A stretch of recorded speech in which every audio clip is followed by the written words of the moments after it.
Hello everybody, and welcome to the first of 3 videos dealing with the concept of modality.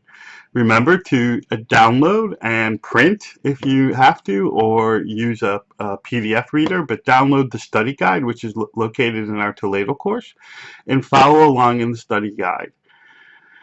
Modality deals with the concept of attitude, the speaker's attitude towards the action, towards the state. It's a point of view added to the concept of the sentence. It's a very, very difficult topic in English because there's so many ways to add attitude to a sentence. And we're going to look at the various ways that we can add modality to a sentence. It's not just modal verbs. There's a lot of other things that we can use as well, which that makes it very difficult. Plus the fact that every modal verb has multiple meanings. And so therefore, discerning meanings in sentences sometimes can be extremely difficult for students. All right, let's get started. Just a quick review of verb phrases. Remember, a verb phrase is that collection of words in a sentence in which a main verb is the head word of that phrase. Those verbs then can add different things to tell us more about the verb. It can add tense. So tense itself refers to inflecting the ending of the verb for present tense or inflecting the ending for past tense. Tense refers to time, so included in this concept is the concept of marking for the future, which we studied last week. Aspect, remember that aspect is the speaker's perception on time. Are the time concepts related? That's the perfect aspect.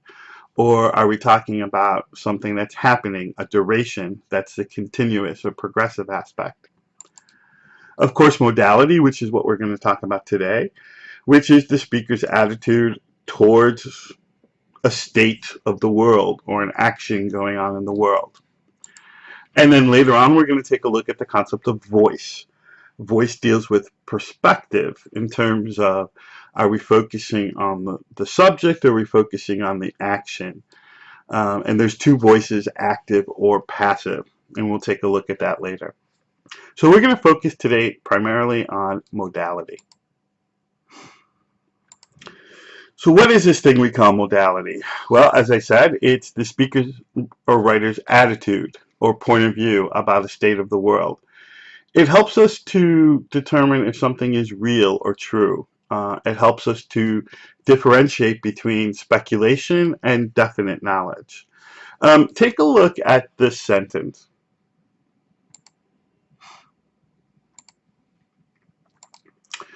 Charles is at home now. In this sentence, which uses the present simple, we know that it's true. There's a high degree of certainty, a very, very high degree, almost 100%, that Charles is in his house as we speak. In a sense, that's modality. That is the speaker's attitude. The speaker's attitude is, I'm 100% certain that Charles is home right now. But if we change that slightly to Charles may be at home now, it's a little bit more speculative. There's a possibility that he's at home. It's not so much a fact anymore as it is a speculation about a fact. So this may or may not be true. Whereas the first sentence is true, this may or may not be true.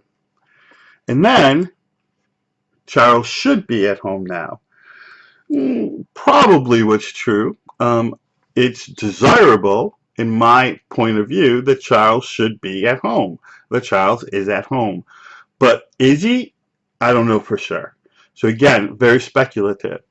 So the first sentence is very true. It tells us something that's real and true. That's modality. The next two sentences are very speculative. They don't give us definite knowledge, but they give us speculative knowledge.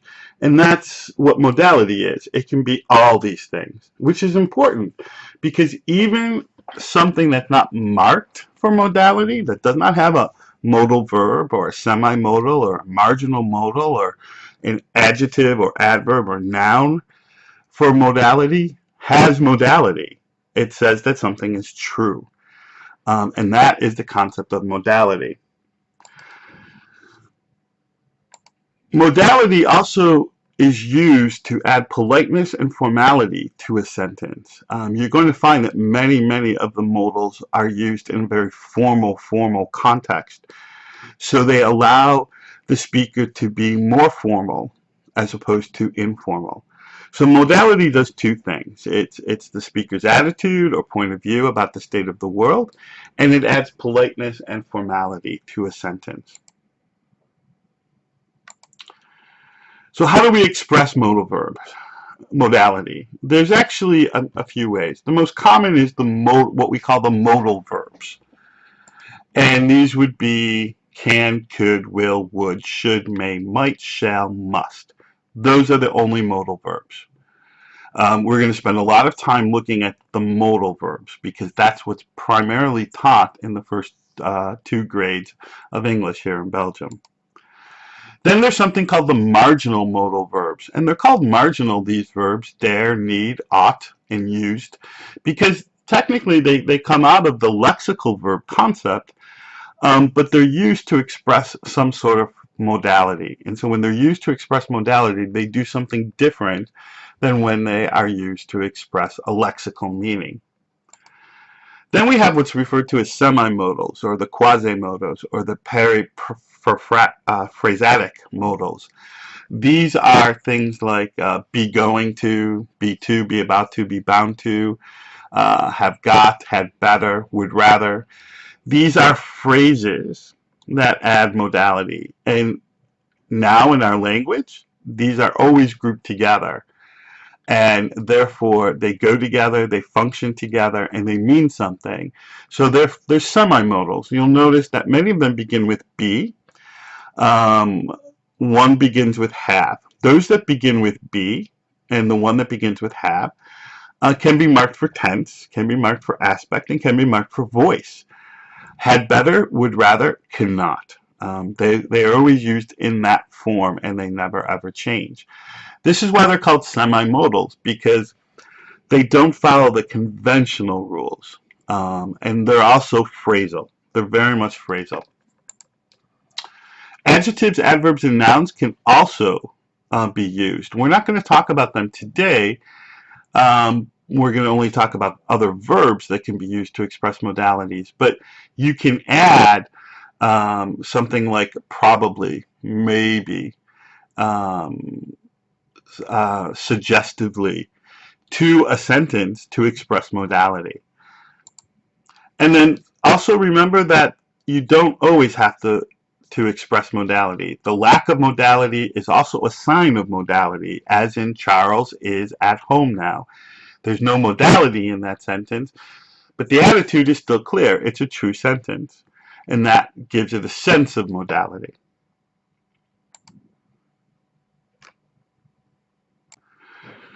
So, what does modality actually mean? There are 2 broad groups of modality. The first broad group deals with assessing the degree in which something will happen. This deals with certainty, probability, possibility, deductions, and predictions, but also the assessment of potential facts, how true or not true, or true versus speculative, is a fact. This is assessing the degree in which something will happen. The other group focuses on getting things done or trying to control the course of events, and this includes the concepts of obligation, necessity, desirability, something is permitted or forbidden, volition, or ability. Now, volition is probably a new term to you. Volition refers to somebody's will to do or not do things. They're willing or not willing to do something. We're going to see when we get to this group, there's a lot of examples of volition. We seldom use this term when teaching our students. We put it with other things. And I'm going to give you those other examples and then label them as volition. For example, giving thanks is a form, that's something we can do with modality. That's a type of volition, but we never call it volition with our students. But you should know the term of volition. All right, let's just review. You should know the properties of modal verbs. You studied them in secondary school. You should totally be aware. So none of these things should be new to you. They do not inflect. Therefore, there is only one form. So can, could, would, may, will. You never make them a past. You never make them present. You never inflect them with the S or the ED. There's only one form.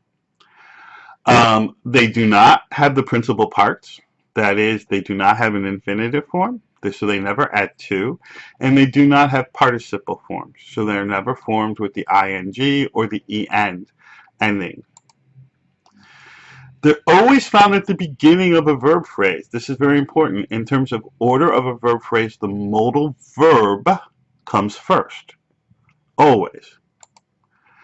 There can only be one modal verb for a verb phrase. So you can't have can, would, could, shall. That never exists in English. But you can have a modal verb at the beginning followed by a semi-modal. That's very possible. They cannot stand alone. This is a bit different because in Dutch, a couple of what are considered modal-like verbs in English can stand alone by themselves, and they also do inflect for the past. But that's not the case in English, so be very careful, especially if you're doing any type of a translation of the verbs mogen or moeten. They can stand alone in Dutch, but never ever in English. They cannot indicate aspect or voice, so they're never put into the perfect or the continuous, but that we know because they don't have those principal parts. And they're never marked for voice, but they can come before all of these constructions. Modal verbs can come before a simple, continuous, perfect, active voice, or passive voice. It doesn't matter. It doesn't matter how the lexical verb is tensed or marked. What matters is the placement of the modal verb. Okay, moving on.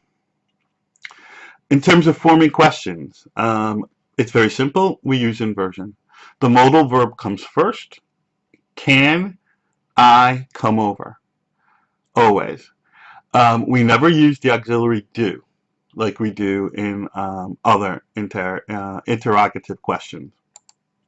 In terms of negatives, the modal verb is always followed by not, and again, we do not use do. Contracted forms. This is interesting. You normally contract the modal verb and the not. So will plus not, won't. May plus not, mayn't. Might plus not, mightn't. Except for probably won't, and maybe wouldn't, the contracted forms are not used a lot, but you should be aware of them. In terms of contracting with the subject, only will and shall and would can form contractions. So will and shall form the IL. So will do this, I'll do that. Would forms the apostrophe D contraction. He'd rather do that than this. Okay, those are the only ones that can contract with subjects. None of the other modal verbs can contract with a subject. Okay, almost done with this first video. Not bad. The frequency. This is very important. There's a lot of research being done in the last 20 years, now that we have computers, looking at the language more in-depthly And one of the things we can figure out is how frequent something is. How often does it occur in our language? And when we're looking at modal verbs, we find something very, very interesting. Will, would, and can, in that order, are the most frequently used verbs, modal verbs in English. So will, would, and can. That's very, very interesting. What's interesting here is we teach will and can very early in secondary school, but not would. And maybe we should rethink that because would is very, very commonly used. It has a lot of uses in English. The least frequently used modal verbs in order are must, might, and shall, which is very interesting. Must. Must is a strange word in English. We've really decreased its use in English, and we replace it with have to, or need, or needn't. But we don't use it as frequently as other languages use it. Might has sort of really lost its place. It's not used a lot. You're going to see it does not have a lot of uses when we talk about it. And then finally, shall. Shall, we're going to see, is very, very limited use in English. Shall is very, very rare because it's only used with the first person pronouns, I and we. I shall, we shall. Could, may, and should, in that order, fall in the middle. And what's very interesting is that modal verbs occur 5 times more frequently in conversation than in the 3 types of written text put together. The 3 types of written text that we look at in frequency include fiction, news, and academic writing. So modal verbs are very much a speaking tool. That's very important too. You really need to get your students to use them in speaking situations and maybe a little less in writing situations. In writing situations, we often use other words to express modality. Okay, so you have survived the first video. It's time to continue with the second video, which takes a look at the first group of meaning. Okay, this is where it gets difficult. All right, so make sure you're following along in your study guide and you'll do fine. Okay, so I will see you in video 2.